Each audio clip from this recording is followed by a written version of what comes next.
social veneer answer, which is I'm passionate about rural communities and I think there's so much opportunity and what have you.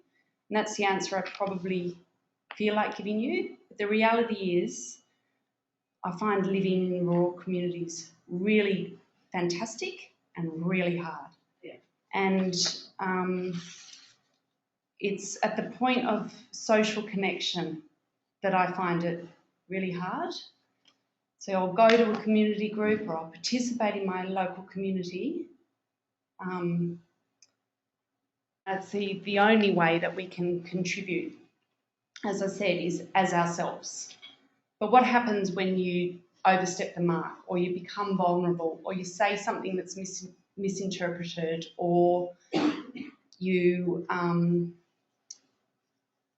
in conflict with someone else's opinion? It then makes it really hard to exist in the community.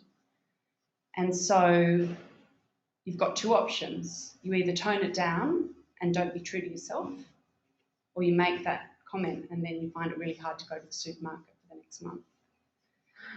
And so for me, I took the second option. I thought I looked at my values, I looked at who I was, I looked at what made me angry and what made me frustrated and the change that I wanted. And then I took the leap and I made some fairly, I was quite vocal in council meetings, community forums, and I was then ostracised and had a really difficult social experience to the point where I had effectively a breakdown. So I had 6 months of daily panic attacks and just unable to function. So for me, it was, what do? I want to live in this community. I love this community. 90% of this community is nurturing and fulfilling and enjoyable. But the 10% that's not is causing me this huge pain. So I then decided to look at why that 10% was causing me pain. And it was causing me pain because I wasn't sure what I was actually wanting.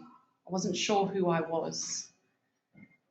Now that I'm what I stand for, I can confidently say, look, this is just my opinion. This is just what I feel. But I can step into that. Does that answer you? Yeah. A better way, which is to be able to bring yourself back to your core values, your core motivation, and the core reason for participating. So when I was unhealthy, I wasn't sure of who that was. And so I was just being buffered. And I was also participating in the wrong forums. I thought I needed to go to a council meeting to have my point made. But once I realised what point I was actually trying to make, I realised that there were lots of other ways that I could contribute. Yeah. Good